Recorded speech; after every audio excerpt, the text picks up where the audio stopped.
Party अब कह रही है कि दीदी अब वाराणसी से लोकसभा चुनाव लड़ेगी। ममता दीदी अगर चुनाव लड़ना चाहती हैं तो काशी की जनता उनका भी स्वागत करेगी। ये तो गुजरात के मोदी का स्वागत की काशी की जनता भी तो अद्भुत और चमत्कारी है। केजरीवाल जी मुंह खा के जा चुके हैं, अब कुछ ममता दीदी आ जाए कलकत्ता से, पहले वो अपना वेस्ट बंगाल बचा लें, वो तो खंडहर हो ही चुका है और अब दोबारा अपनी यदि बेइज्जती कराना है। देखिए, पहली बात तो यह है कि नरेंद्र मोदी जी का ये कोई खरीदा हुआ बनारस तो है नहीं। नरेंद्र मोदी को गुजरात से वो आते हैं और यहाँ चुनाव लड़ते हैं। बनारस की जनता उनको ढेर सारा प्यार और सम्मान देती है। मोदी जी ने जाके ललकारा है बंगाल में, तो बंगाल से ममता दीदी भी बनारस में ललकार सकती हैं। क्या उनका सोच है देखिए, वो तो बात अलग है, लेकिन बनारस में टिकना उनका बहुत नामुमकिन है। अब ममता जी अगर बनारस से चुनाव लड़ना चाह रही हैं तो वो बनारस से आवे, चुनाव लड़ें, उनका स्वागत है। और जब चुनाव वो लड़ेंगे तब उनको आटे दाल का भाव का सब पता चल जाएगा।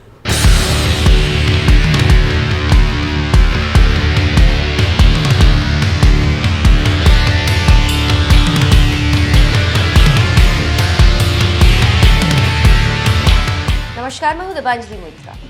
बंगाल चुनाव में बीजेपी और ममता बनर्जी के बीच जबरदस्त संग्राम छिड़ा हुआ। ये संग्राम इस कदर है कि चुनाव बंगाल में हो रहा है और चर्चा पीएम मोदी के संसदीय क्षेत्र बनारस की हो रही। इसी मुद्दे पर अभी कुछ ही दिन पहले पीएम मोदी ने बंगाल जाकर ममता बनर्जी को जमकर निशाने पर लिया। दीदी की पार्टी अब कह रही है कि दीदी अब वाराणसी से लोकसभा चुनाव लड़ेगी। यहां हल्दिया से वाराणसी का जो वाटरवे हमारी सरकार ने विकसित किया है, हो सकता है उसके कारण आपका मन जरा वाराणसी की तरफ मुड़ गया हो। और हां दीदी, मैं आपको कान में एक और बात कहना चाहता हूं। दीदी, मेरे बनारस के लोग, मेरी काशी के लोग, यूपी के लोग इतने बड़े दिल वाले हैं, इतने बड़े दिल वाले हैं कि आपको बाहरी नहीं कहेंगे, आपको टूरिस्ट नहीं कहेंगे, आपको टूरिस्ट गैंग भी नहीं कहेंगे। पीएम मोदी यही नहीं रुके, उन्होंने तो लगे हाथ जय श्री राम के नारे पर भड़कने वाली ममता बनर्जी पर एक और वार करते हुए कह दिया कि बनारस में तो दीदी तिलक वाले लोग बहुत मिलेंगे, चोटी वाले लोग भी बहुत मिलेंगे। यहाँ वो जय श्री राम के नारे से चिढ़ती हैं, वहां उनको हर हर महादेव भी सुनने को मिलेगा। फिर वो क्या करेंगे? जैसा आप लोगों का दिल उदार है ना, मेरी काशी के लोगों का दिल भी ऐसा ही उदार है भैया। ये जरूर है कि वहां आपको तिलक वाले लोग बहुत मिलेंगे, चोटी वाले लोग बहुत मिलेंगे। यहां आप जय श्री राम की आवाज से चिढ़ती है, वहां आपको हर 2 मिनट के बाद हर हर महादेव भी सुनने को मिलेगा। दीदी, ओ दीदी,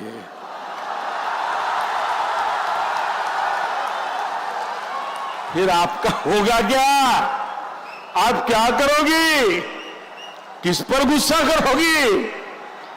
मेरी आपसे एक ही प्रार्थना है, बनारस के लोगों पर, यूपी के लोगों पर गुस्सा मत करिएगा दीदी। यूपी बनारस के लोगों ने मुझे इतना प्यार दिया है, इतना प्यार दिया है, वो इतने बड़े दिल वाले लोग हैं, वो आपको भी बहुत स्नेह देंगे और आपको दिल्ली भी नहीं जाने देंगे, वहीं रखेंगे।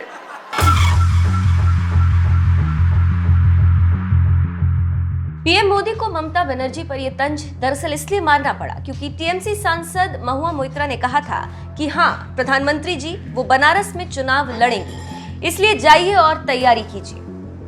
बनारस में चुनाव लड़ने को लेकर बीजेपी और टीएमसी के बीच छिड़ी इसी जंग पर आपके एनएमएफ न्यूज ने काशी के लोगों से बात की और पूछा कि मोदी और ममता के बारे में वो क्या सोचते हैं। अगर ममता बनर्जी बनारस से चुनाव लड़ती भी हैं, तो क्या काशी के लोग उन्हें वोट देंगे?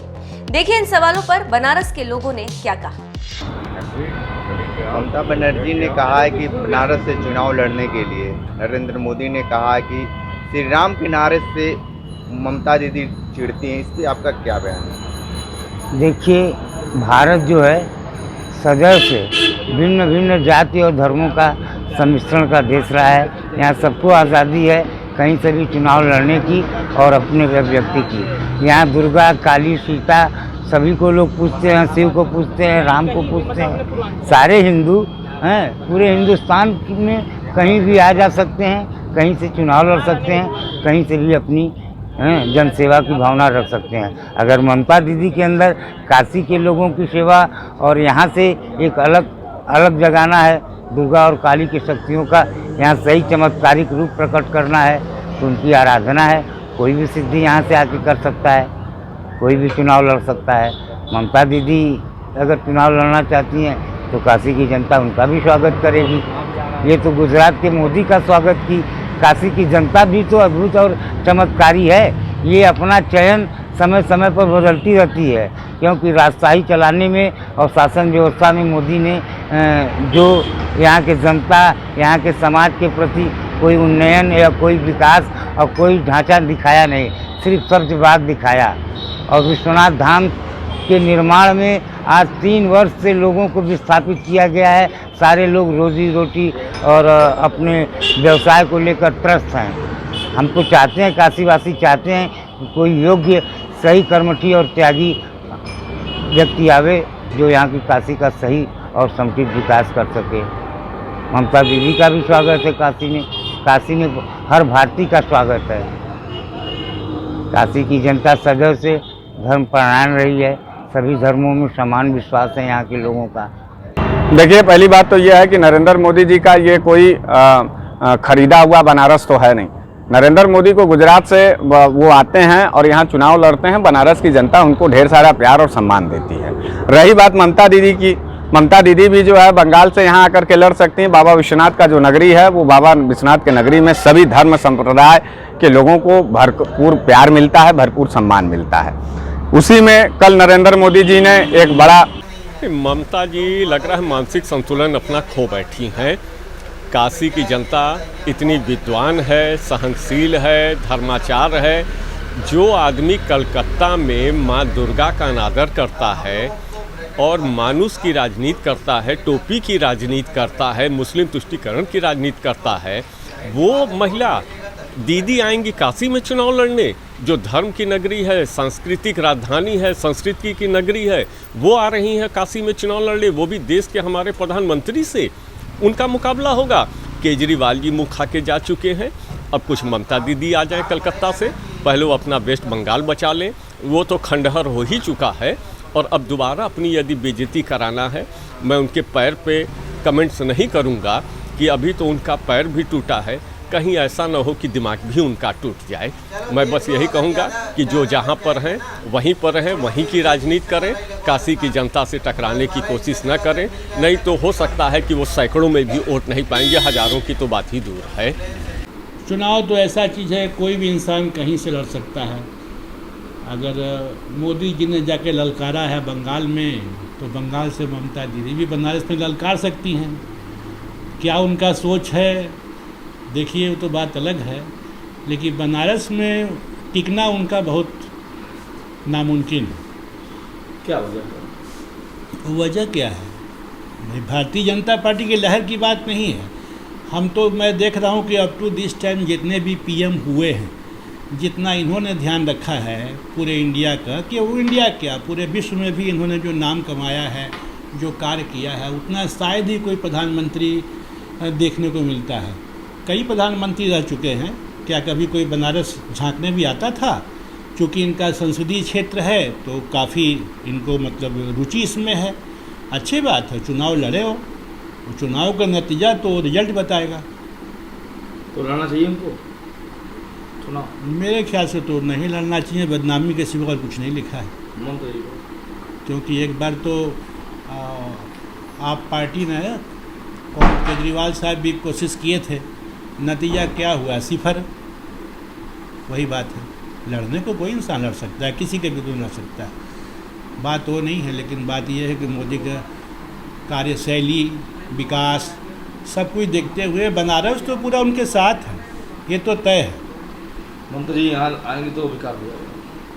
विकास, ममता जी यहाँ आएंगे तो विकास हो जाएगा, बेकार हो जाएगा। बिल्कुल बेकार हो जाएगा। मैं ममता जी पहले अपना चुनाव देख लीजिए, जो बंगाल का चुनाव हो रहा है, और उस चुनाव के बाद वो निर्णय करेंगे कि उनको कहाँ से चुनाव लड़ना है। और लोकतंत्र है, लोकतंत्र में कोई भी कहीं से भी चुनाव लड़ सकता है। और ममता जी अगर बनारस से चुनाव लड़ना चाह रही हैं तो वो बनारस आवे, चुनाव लड़ें, उनका स्वागत है। और जब चुनाव वो लड़ेंगे तब उनको आटे दाल का भाव का सब पता चल जाएगा। क्या कहना चाहेंगे? केजरीवाल भी आए थे।